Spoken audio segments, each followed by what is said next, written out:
Well, hello, Boise Startup Week 2020. I'm Mike Self, one of the general partners here at Stage.O Ventures. We're actually broadcasting from our fairly new home here at 110 Main, right in downtown Boise. Before we get started, we'd like to thank everyone involved in the Boise Startup Week. Just a really important event for the ecosystem every year, and we certainly weren't going to let COVID get in the way this year from us doing it. So a big shout out for all the effort. I'm actually here today with our newest general partner, Andy Scoggin, who joined us this year. And we're really excited to talk about not only the ecosystem, but some of the exciting things that we're doing here in Boise. So welcome, Andy. Thanks, Mike. Yeah. I'm thrilled to be able to talk a little bit to the audience of entrepreneurs, of those who support entrepreneurs and who support the ecosystem that we have here in Boise, Idaho. It's one of the greatest places in the country, we believe, to build a business. Yeah, you know, it's almost 2 years ago exactly that Andy and I met. We were invited over by Jeff Sayer and the Rectify group to speak to a group of folks here in Boise, as we were very interested in the ecosystem and everything it had to offer. So exactly, actually 23 months to the day, we actually met when we spoke. And so it's been a great journey getting to know Andy, and we couldn't be any more excited to have him join the partnership. So, yeah, I think maybe in starting off, you've been in Idaho long enough where you're definitely considered a local in many ways, and I'd be interested in kind of talking a little bit about how you've seen the ecosystem evolve over the last 20, 30 years. Those who've lived here during the same time that I have, or even who've come in the last decade or more, really have seen the vibrancy, the excitement, the energy that's been going on here, Mike. And my wife and I moved here 28 years ago with two little daughters who are now grown and have children of their own. And I came here to start with a little Intermountain retail company by the name of Albertsons. And little did I know the changes, the metamorphosis, the undoing and the rebuilding, et cetera, that we would go through as a company, and the incredible opportunities that would provide for many, many people here. But also to see far more than just that one experience, what was going on around us during the same time that we were here, watching people starting to recognize what this city has to offer, what this valley has to offer, what this entire state has to offer, really, north, south, east to west, in terms of, we have seen Boise State, let's take an example, grow dramatically. And Bob Custer and then Marlene Tromp now leading a great group there, thinking beyond the little university that they were, and thinking about how to really drive innovation. And then looking at companies that have found this place to be their home and watching what they've done to be able to establish roots, build great products and services and reputations, but also bring along people who knew they could aspire to something great but needed to have that infrastructure of businesses. We've seen some businesses recently that have really stepped up and grown beyond this valley, but they still call this place home. And even when we started our Albertsons LLC turnaround 14 years ago, we made one decision, and that was that though we didn't have a single store in Idaho at the time, we were not going to take our headquarters anywhere else. Our stores were in Texas and Florida and Colorado and Northern California. We didn't have a store here, but we knew that this was where the people that were going to understand how to build businesses and how to work hard and how to dream big, where were we going to find them? And we knew that there were enough of them here to grow our business. And I've seen that happen over and over and over again now. And just what happened in almost 30 years since we came here, when downtown, was just in the beginning of opening its wings and starting to develop. You already felt that this was a great place to live, but it's almost inconceivable how much has happened just in those 30 years, those 28 to years plus that we've been here. And I believe that the blue sky for this valley in this state is really all ahead of us. The foundation has now been built in terms of great people that have come here, great ideas that have been born here. And what you, Mike, and your partners who had founded Stage.O, located on the West Coast, saw here, many others are seeing, and that is opportunity to really build great companies.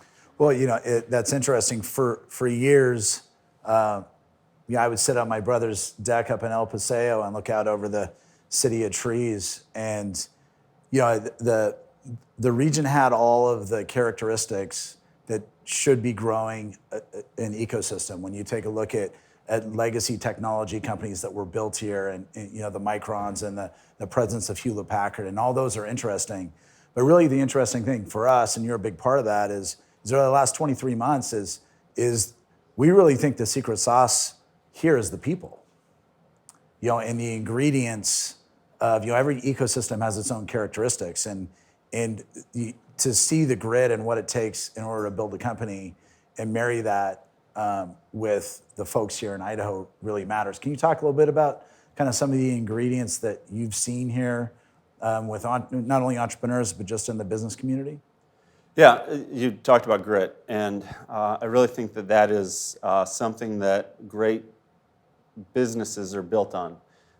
And what I've seen as I've worked around the country with others who invest and with startups that I don't see here is that there are unfortunately trends in some of these, what you might call startup hubs, to want to just build something and flip it as quick as you can and make a quick buck. And I don't see that here. I see people, and that's why I stay here and put my money here, is because I see people who want to build businesses that are going to last for generations. And those are the kind of businesses in the long run that change marketplaces, that allow generations of people to earn a great living, to send their kids to college, to put down roots, and then to spawn new businesses and new ideas, et cetera. And we're seeing the evolution of that, or the growth of those seeds that were planted. You look at the early Microns, you look at when HP came here. These are 30, 40 years ago or more, and there are still great green shoots that are coming from those decisions and from those people that came here with the idea that they're going to build long-term businesses, that they're going to change the world. And even in the last week or two, we're seeing the Cradle Points and the Clearwater Analytics over the last couple of years, and others, and there's many others, who have shown that when you build something to last, and when you're willing to really dig in and prove yourself, your business is going to not only establish itself, but it's going to move to a point where all of a sudden it just grows exponentially, and that benefits so many people in our community. Yeah, what's the, it's interesting, we talk with a lot of entrepreneurs, and one of the biggest things that we'll ask them is, what are we trying to accomplish? And, are we trying to build a small business? Are we trying to build a venture-backed business? Or what exactly are we trying to accomplish? Talk a little bit about what the difference is in that. And I think that there's maybe a connotation that building a small business is bad, which is really not true at all. Right. The ecosystem needs everything. But can you talk a little bit about the difference between building a good niche business versus a venture-backed business, and kind of what that difference is? I mean, you've worked with entrepreneurs from ideation all the way up to having Cerberus as your investor for 10 to 15 years. What are the differences there? And I will begin by agreeing strongly with what you just said, and that is that small businesses are the backbone of any great local community. And I'm talking about anything from a construction business to a service business to food businesses and all those things. And they strengthen and bring ties to them. But then there are other businesses who tend to play in a different marketplace. And those are businesses which have the ability to grow and scale beyond their local geographics, beyond the local type of marketplaces. And when one does really well, they're really almost have an infinite potential to grow. They go through the growing pains and if they pass through those growing pains, they will become a great business. But if they keep their roots where they started and they give back to that community they come from, it drives the next business, the next business, the next business. But what we're looking for is we're looking for people who have ideas, because it has to start with first, great people, second, great ideas, and third, a tremendous ability to just work smart and with passion and bring others to your cause to say, this thing can change healthcare, this thing can change hospitality, this thing can change cybersecurity, this thing can change how people work in the marketplace of ideas or of automobiles or of anything. And can that work in Dubuque? And can that work in Boise, Idaho? Can that work in London? Can that work in Hong Kong? And people that have great ideas, they often transcend those kind of boundaries, and they understand early on that though the people that are looking at their business are thinking, oh, good, you're building this little thing, they start with, I'm not building that little thing. Steve Jobs wasn't building a toy. He was building a thing to change the world. And we love having the chance to rub shoulders with people like that and see that they combine passion with a tremendous ability to work, a lot of enthusiasm. They don't get disappointed easily. And then what we can add to that is support and counsel and wrap around the experience that you've had, decades of experience in that world of growing businesses, of finance, et cetera. I've had different set of skills that has helped me to see how to deal with growth pains in large businesses and work with technical deals that had 1,000 different moving parts at a time. And as you said, and I'll bring this back to your point about Cerberus. Cerberus Capital Management was one of Albertsons' 5 investors. They were our lead investor. They're a big private equity firm that has,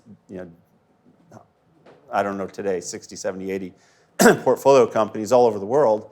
And we would go back and spend a lot of time in New York City working with them. And what you come to understand is the mindset of people who invest for the long term and then continue to double down and triple down on their investments to help these very hardworking and aspiring entrepreneurs or turnaround artists or whoever you're investing in to build that thing that they know they can build, and you as an investor couldn't necessarily build it, but you can give them everything they need to get there. You can open doors, you can supply resources, you can be on the phone with them at midnight when the deal's falling apart to say it's going to work out okay, and of course help with filling in those holes. We as a big company, taking Albertsons, we could fill all our executive team positions, but small businesses that I've invested in that have now become larger businesses, when they start off, you didn't have someone that was just a CFO or that was just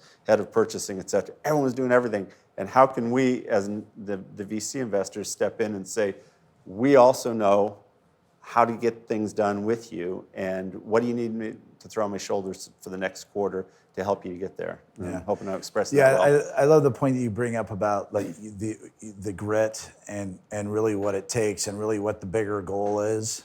And I love telling this story about the first company we invested in Boise, PlexTrack, Dan DeClaus, cybersecurity platform. In our first meeting, I asked the invariable question, what are we trying to accomplish here?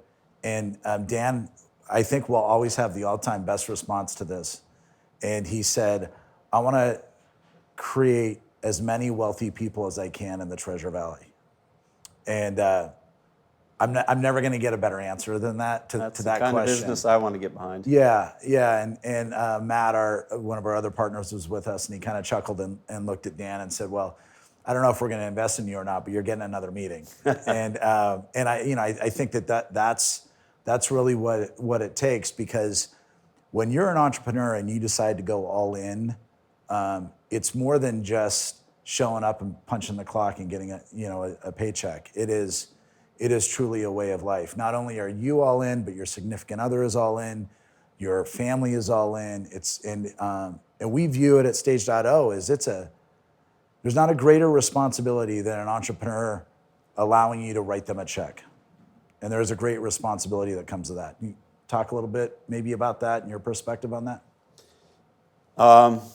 Well, the first thing, what you just reminded me when you talk about Dan DeCloss and some of the other people that we now have, and we haven't mentioned this yet, but we now have 4 portfolio companies. We're really looking at building out 10 portfolio companies for this fund. That's not a huge number compared to some venture capital firms who sprinkle a lot of money out there and then just kind of wait to see what grows.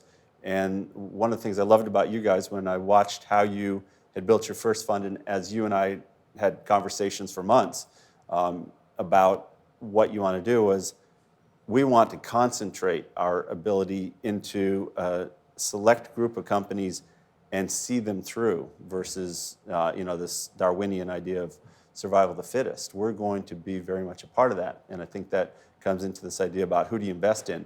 And one of the things that's very important to me when I look at investing in a company is how the leader interacts with people. How do they treat people? How do they care about people? And I'm talking about the employees that they've begun to hire, but they're inevitably going to grow. But I'm also talking about their vendors. I'm talking about their customers. I'm talking about their competitors. I'm talking about their own interactions, and how do they see the long run in engaging with people? Because to me, that says a lot about what that ride's going to be like. And as a venture capital firm, we're not investing for 2 years or 3 years. And private equity firms, frankly, like to turn companies in a few years if they can. This is a 7, 8, 9, 10-year relationship with a business, and you don't make those decisions lightly.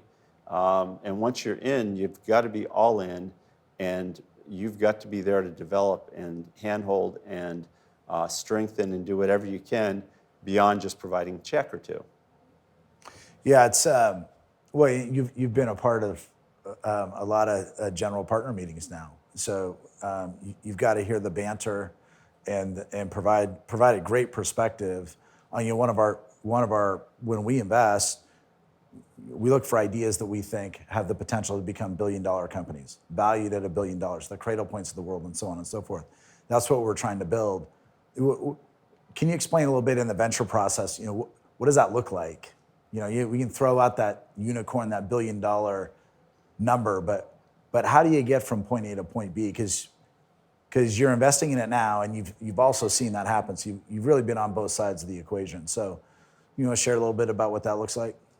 Yeah, well, I think it starts with fundamentals. And when I've been in, now since the last 4 months, I've really been involved directly with this partnership, this venture capital group. And there are 4 active partners in this fund, and we are very blunt when we look at business, because you have to be. So this is never rude, never disrespectful, but we're very clear on looking at the fundamentals of a business, both when we have great entrepreneurs in the room with us, in the conference room as we're talking through and hearing their pitches and hearing what they say. And I love doing that because you feel that interest and passion from people, for the most part, when they're pitching to you. But then when they leave and we're talking, we're trying to leave no stone unturned. We really want to know how they're going to get from point A to point Z, and all the letters in between, to know how they're going to get there. And so you're looking at models, and we all know that models change dramatically in a small business as it becomes a large business. But what is their ability to see that future, to articulate that future, to be able to then bring it back to the next sale and the next sale and the next sale? What is their process? What are the principles that are going to ground them as a business? And what are they going to use to be able to continue to innovate? Because if there's one thing I found in investing in businesses, is that they're living in a dramatically heightened cycle of research and development and new product development and change. And so what the horse you rode on, if it's a brand new piece of technology or whatever it might be, for the last year that got you from sales from $1 million to $50 million, probably that horse isn't going to get you to 100 or 200. It's going to be a variation on that, but you're going to have to add, and you're going to have to keep thinking around corners to what's around that corner and how do I get there.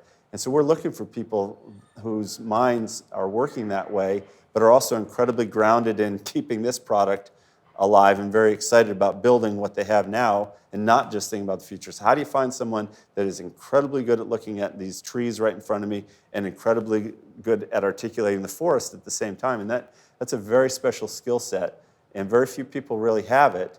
But when you find it, you want to jump into the ring with them and stay there.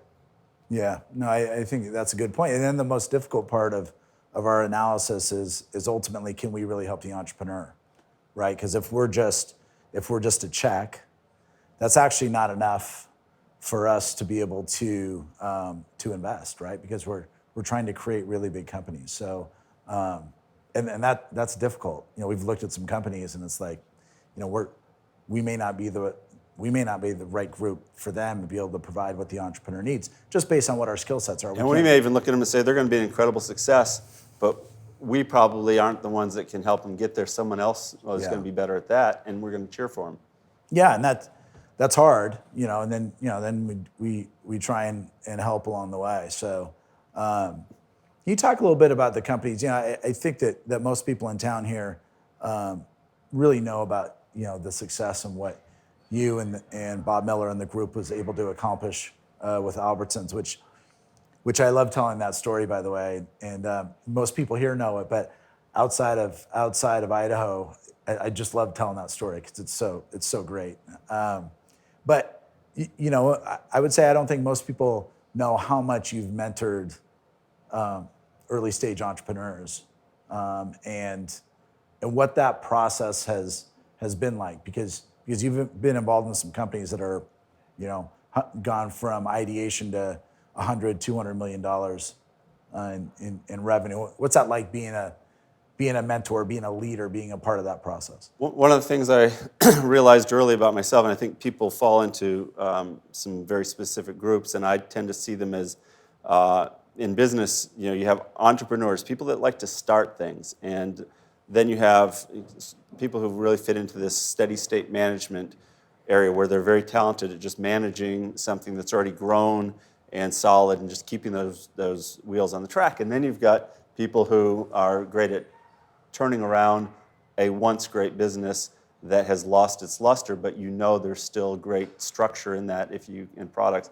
if you can unlock those back again. So 3 areas. The one I knew that I was probably the least born to do was be an entrepreneur, but I love entrepreneurs. And so, to your point, Mike, some years ago, you know, we're going back a decade and a half now, I started saying, how do I find some of those people, and how do I, you know, be able to be on that ride with them financially, so invest, strategically, so be on boards, and really also be involved in the tangible, I should say, ability of growing those companies while not, you know, having to go knock on the doors all day long, but find great entrepreneurs that love to do that and get behind them and put a little wind into their sails. And so I've had a few. I know, I'm fortunate that I know some really great investors here in this valley already that have, you know, before you came and before that you're the next level iteration, which is venture capital that's really structured, but had already begun to do that. And I've got a company I've worked with, a foods company, which we started with $0. Today, this year we'll be punching $100 million in sales. Gone international, built 2 factories, actually built 3 factories now, 1 outside the U.S. and 2 within the U.S. You know, the growth is starting to grow dramatically. You know, instead of going $4 or $5 million or $10 million a year, now we're seeing $25 and $30 million and $40 million a year growth, and eventually I think $100 million and more.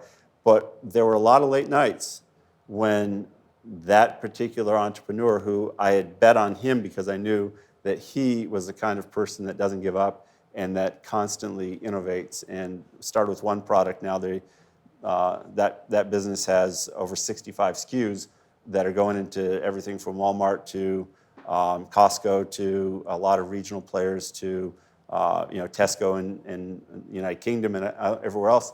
there were nights where he called and said, I think we're done. We lost our single sole supplier, and we don't have anywhere else to turn. And it was 3 hours of discussion, and then the next morning wake up and saying, okay, we got a plan. Let's go back and find a new supplier, and let's go find a new way to process this product, et cetera. And it worked, but it's a lonely place to be an entrepreneur, very lonely to be the owner, the founder, the chief of every department for a while, and you need somebody that you can talk to. And I think great VCs add that ingredient to, as you said, just writing a check, is how do I help overcome that? How am I the sounding board? How can I be the psychologist? How can I be the friend, trusted advisor, whatever else you need? Yeah, no, it's very rewarding to me, and I know it is to you. Yeah, absolutely. I mean, with the announcement of Cradlepoint and the big success, that they had, there was a lot of sleepless nights for that company to get there, and so people see that headline, and that's great. But it's really rewarding to actually be able to be there and be supportive during those periods of uncertainty or dislocation within a particular business. I like what you said too, just about the different roles that people may have. And this is a great story for a company in our first fund that just closed their Series B financing ovation. And we brought in a VP of sales that came from Icertis and DocuSign. And I had been talking to him for a while about potentially joining. And he said, look, Mike, he said, I take companies from 5 million to 50 million. That's what I do. And I've done that over and over and over again, and I'm really good at that. I'm not good from 0 to 5, and I'm not good at 50 and beyond. I do 5 to 50. That's what I do. And that it's so refreshing, right? And I think it's a great thing for all of us to try and figure out the journey. Like, okay, well, what am I supposed to do? Where am I really good at?